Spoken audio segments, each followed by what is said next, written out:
Malam semakin larut dan pengunjung klub malam justru semakin bertambah. Reta masih sibuk mondar-mandir mengantarkan pesanan pelanggan. Ia hanya bisa menghela napas ketika rasa pegal mulai mendera tubuhnya. Terkadang ia ingin mengeluh. Kapan bisa menikmati hidup enak tanpa mengkhawatirkan masalah keuangan? Juga terbebas dari ancaman orang-orang yang biasa mengincar ayahnya. Susan, aku mau ke toilet sebentar. Ya. Kamu gantikan aku antar pesanan ke meja nomor 30, pinta Reta. Wajahmu sepertinya agak pucat. Ya. Apa kamu sakit? Susan menatap khawatir ke arah Reta. Tidak. Aku baik-baik saja. Reta berusaha tersenyum. Aku hanya perlu mencuci muka agar lebih segar, kilahnya. Ya sudah. Aku antar dulu pesanan ini. Susan membawa nampan berisi pesanan ke meja yang telah ditentukan. Sementara, Reta segera masuk ke dalam toilet untuk memuntahkan isi perutnya. Ia memang sedang kurang enak badan, namun tetap memaksakan diri untuk bekerja. Setelah muntahan keluar, perutnya terasa lebih enak. Reta berdiri di depan cermin, melepaskan topeng bermotif kupu-kupu dari wajahnya. Ia membasuh mukanya beberapa kali. Semangat. 1 jam lagi sudah bisa pulang, ucap Reta untuk menyemangati dirinya sendiri. Selesai menenangkan diri sejenak dan memperbaiki riasan, Reta keluar dari toilet untuk kembali bekerja. Mau kemana? Seorang lelaki menahan Reta saat baru keluar dari dalam toilet. Lelaki itu memojokkannya ke tembok, menatap Reta dengan mata sayu. Aroma alkohol menyeruak dari tubuh lelaki itu. Reta masih ingat, lelaki itu yang tadi sempat menggodanya. Maaf, Tuan. Saya harus kembali bekerja. Reta berusaha menghindar, namun tangannya justru dicekal olehnya. Apa 10 juta cukup untuk menghabiskan malam bersamamu? Lelaki itu mendekatkan wajahnya, membuat Reta sedikit ketakutan. Ini pertama kali ia kesulitan berhadapan dengan seorang pelanggan. Maaf, Tuan. Saya bukan wanita seperti itu. Reta terus berusaha mengelak. Dengan pakaian seperti ini, bekerja di tempat seperti ini, kamu masih mau dianggap sebagai wanita baik-baik? Apa kamu sedang mencoba jual mahal agar aku menaikkan tarifmu? Berapa yang kamu minta? 20 juta. Tatapan mata merah serta nada bicara yang ngelantur menandakan lelaki itu mabuk berat. Lebih sulit menghadapi orang mabuk daripada orang yang sadar. Lepas. Reta terus berusaha melepaskan diri. Namun, lelaki itu semakin agresif menyerangnya. Perlawanan yang Reta berikan tidak ada artinya bagi lelaki itu. Tolong, teriak Reta. Untuk apa minta tolong? Aku hanya ingin mengajakmu bersenang-senang. Hahaha. Reta tak menyerah meminta tolong hingga akhirnya ada seseorang yang datang menarik lelaki itu darinya. Ia terkejut mengetahui lelaki yang menolongnya adalah Bara, salah satu orang tua siswanya. Ia senang sekaligus ketakutan ditolong oleh ayah Kenzo. Ia takut identitasnya terbuka dan dipecat dari sekolahan. Kedua lelaki itu saling pukul di hadapan Reta yang masih mematung. Reta bingung apa yang harus dilakukannya. Ia sendiri puas melihat lelaki yang hampir melecehkannya dihajar habis-habisan oleh Bara. Kamu tidak apa-apa? Tanya Bara. Reta semakin cemas saat Bara menghampirinya. Detak jantungnya bertambah kencang saking takutnya akan ketahuan. Aku baik-baik saja, jawabnya dengan nada canggung. Syukurlah kalau begitu, Aldo. Seru seseorang yang baru muncul di sana. Lelaki itu menghampiri orang yang baru saja dihajar oleh Bara. Tadi dia mau mengganggu wanita ini, ucap Bara memberikan penjelasan. Aku tahu. Dia memang seperti itu kalau sedang mabuk. Tolong maafkan kelakuan temanku. Lelaki itu memapah temannya yang mabuk berat dan membawanya pergi dari sana. Kalau begitu, aku pergi dulu. Kamu harus lebih hati-hati, ucap Bara. Tunggu. Reta menghentikan langkah Bara. Bibirmu terluka. Biar aku obati dulu. Bara sampai tidak sadar kalau bibirnya pecah akibat kena tonjokan keras dari lelaki mabuk itu. Ikut saya, pinta Reta. Bara menurut saja permintaan pelayan itu. Ia mengikutinya ke salah satu ruangan di kelam yang berada di lantai atas, tempat yang tidak sebising lantai bawah. Jika diperhatikan, kamar tersebut seperti ruang kesehatan yang dipersiapkan jika ada yang terluka.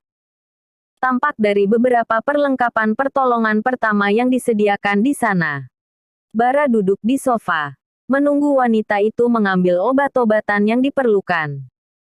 Sekilas ia merasa familiar dengan wanita itu. Ia merasa tak asing dan pernah mengenal pelayan kelam tersebut. Padahal, ia terhitung sangat jarang datang ke kelam malam. Kalau bukan karena bujukan Zack, mungkin ia tak akan pergi. Maaf. Ya. Saya mau mengompres lukanya. Reta menempelkan kantong berisi es batu ke bagian wajah Bara yang tampak lebam. Sudut bibirnya juga terluka dan berdarah. Ia merasa bersalah telah melibatkan Bara dalam masalahnya dan membuat lelaki itu terluka. Sementara, Bara masih terpaku memandangi wanita di depannya. Kelembutan cara memperlakukannya membuat ia terkesima. Seakan ia mendapatkan perhatian yang sudah lama tidak ia rasakan. Wanita itu masih mengenakan seragam kerjanya yang terhitung sangat S3-ksi. Sayangnya, wajah wanita itu tertutupi oleh topeng sehingga ia tak bisa melihat parasnya. Ah, kenapa di saat seperti ini pikiranku jadi macam-macam? Batin Bara. Entah mengapa ia jadi tertarik pada wanita. Biasanya, ia selalu bersikap dingin kepada siapapun wanita yang berusaha mendekatinya. Rasa trauma menjalin hubungan dengan wanita masih ia rasakan. Tuan, terima kasih sudah menolong saya. Dan maaf, gara-gara permasalahan saya, Anda jadi terluka. Ucap Reta sembari mengoleskan obat pada luka Bara. Bara menyunggingkan senyum. Aku hanya kebetulan lewat saja dan lelaki itu menghalangi jalanku. Itu bukan salahmu, ucapnya. Reta mengepalkan tangannya. Sepanjang duduk berdekatan dengan Bara, jantungnya terus berdegup kencang. Ia berharap Bara tidak mengenalinya. Maaf. Ya. Bukan aku mau menggurui atau mendiktemu. Tapi, bekerja di tempat seperti ini pasti sangat sulit menghadapi sifat pelanggan yang berbeda-beda. Apalagi melihat tampilan dirimu yang sangat cantik seperti ini. Pasti banyak lelaki yang tertarik padamu. Reta menundukkan kepala. Meskipun Bara tidak mengetahui siapa dirinya, ia tetap merasa malu. Memang, tidak pantas seorang guru melakukan pekerjaan semacam itu. Saya punya alasan sendiri melakukan pekerjaan ini, Tuan, ucapnya. Aku harap kamu bisa lebih menjaga diri dan berhati-hati. Terima kasih untuk nasihatnya. Reta juga berniat berhenti kerja jika kondisi perekonomian keluarganya telah stabil. Sepertinya tidak ada satupun orang yang sengaja bekerja di tempat semacam itu jika tidak karena terpaksa. Bara. Dari arah pintu, muncul seorang lelaki yang sepertinya merupakan teman Bara. Oh, Zack. Aku dengar ada yang berkelahi di bawah. Kamu juga lama belum kembali jadi aku khawatir. Aku tidak apa-apa. Reta mengepalkan tangannya. Sepanjang duduk berdekatan dengan Bara, jantungnya terus berdegup kencang. Ia berharap Bara tidak mengenalinya. Saya pamit dulu untuk melanjutkan pekerjaan. Reta membereskan peralatan obatnya. Terima kasih, ucap Bara. Reta meninggalkan ruangan itu secepat mungkin. Cantik juga pelayan yang tadi. Kira-kira bisa aku sewa nggak? Ya. Zack memperhatikan sosok Reta dari belakang yang berjalan meninggalkan ruangan mereka. Bukannya kamu susah menyewa seserang? Bara memandang heran ke arah Zack. Aku bisa melakukan dengan beberapa wanita dalam semalam, Bar. Aku kan lelaki sehat. Tidak sepertimu. Ledek Zack. Bara menghela napas. Bagaimana dengan wanita yang tadi siang ada di kolong meja? Bukankah dia pacar barumu? Kami belum resmi jadian. Dia memang wanita yang aktif. Zack senyum-senyum sendiri membayangkan kejadian tadi siang. Aku harap kamu bisa setia jika sudah memutuskan untuk berhubungan dengan seorang wanita, Zack. Apakah aku harus mendengarkan nasihat dari orang yang rumah tangganya gagal? Bara menyerah menasihati temannya itu. Kalau diberitahu, selalu dibawa-bawa kisah kegagalan rumah tangganya. Bara tidak tahu lagi bagaimana cara menasihatinya. Miss Reta.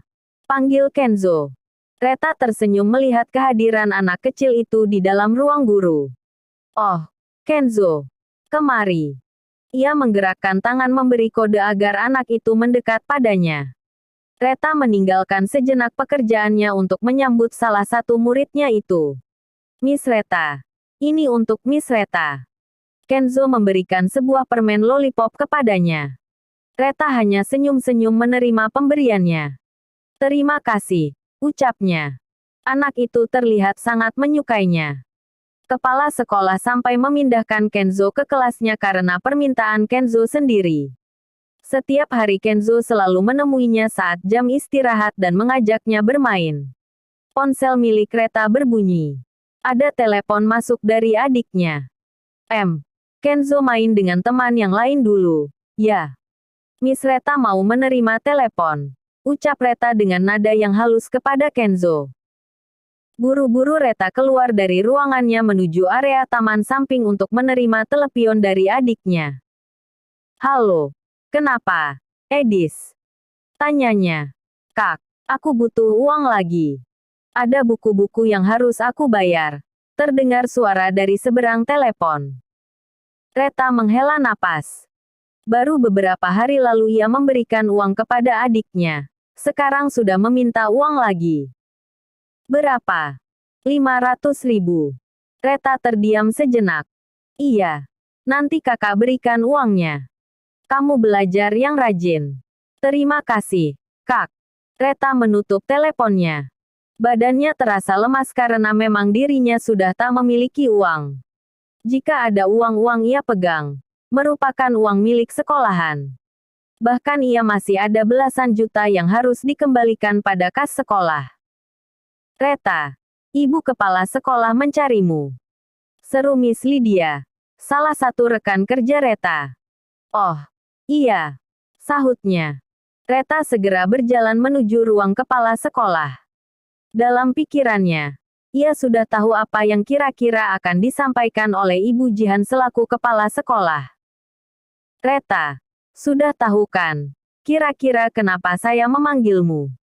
Tanya Ibu Jihan. Iya, Bu. Reta tampak menunduk. Akhir semester segera berakhir. Ibu harap kamu segera bisa mengembalikan uang yang dipinjam dari sekolah. Reta mengepalkan tangannya. Pikirannya begitu runyam entah dari mana ia akan bisa mendapatkan uang sebanyak itu. Iya, Bu. Akan saya usahakan. Ucapnya dengan seulas senyum. Ibu dengar kamu sudah pindah kontrakan. Iya, Bu. Saya sudah pindah kontrakan ke tempat yang lebih murah. Reta berbohong menyembunyikan kebenarannya. Ibu Jihan akan syok jika tahu dia tinggal di tempat yang terkenal sebagai sarang wanita malam. Bagaimana dengan adikmu? Dia sekarang tinggal di asrama, Bu. Saya ingin dia lebih fokus belajar. Permisi. Reta dan Ibu Jihan menoleh ke arah pintu. Tampak dua orang lelaki berseragam polisi berdiri di sana. Bisa bertemu dengan Ibu Reta? Tanya salah seorang dari mereka. Rasanya jantung Reta mau copot. Ia merasa sangat khawatir melihat kehadiran polisi yang menemuinya. Ia merasa tidak melakukan kesalahan apapun. Bahkan selalu mengenakan kelengkapan berkendara dengan baik. Bu. Saya permisi dulu. Pamir Reta seraya menyusul kedua polisi tersebut. Reta dibawa ke halaman depan sekolah dekat mobil polisi agar bisa lebih leluasa membicarakan permasalahan yang ada. Pak Agus ada di kantor polisi karena tertangkap ikut dalam perjudian. Beliau mengatakan bahwa putrinya mengajar di tempat ini. Reta memijit keningnya. Lagi-lagi sang ayah membuat masalah. Ia sudah sengaja pergi agar ayahnya sadar. Tapi tetap saja ia harus menanggung beban atas kesalahan yang diperbuat oleh sang ayah. Apa Ibu Reta bisa ikut kami sekarang? Ah, iya, Pak. Saya izin dulu kepada kepala sekolah. Nanti saya akan menyusul mengendarai motor, ucap Reta. Baik, Bu. Kalau begitu, kami permisi dulu. Kedua polisi tersebut pergi meninggalkan Reta.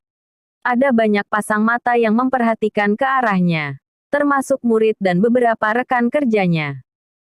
Reta berusaha bersikap biasa supaya tidak ada yang khawatir dengannya.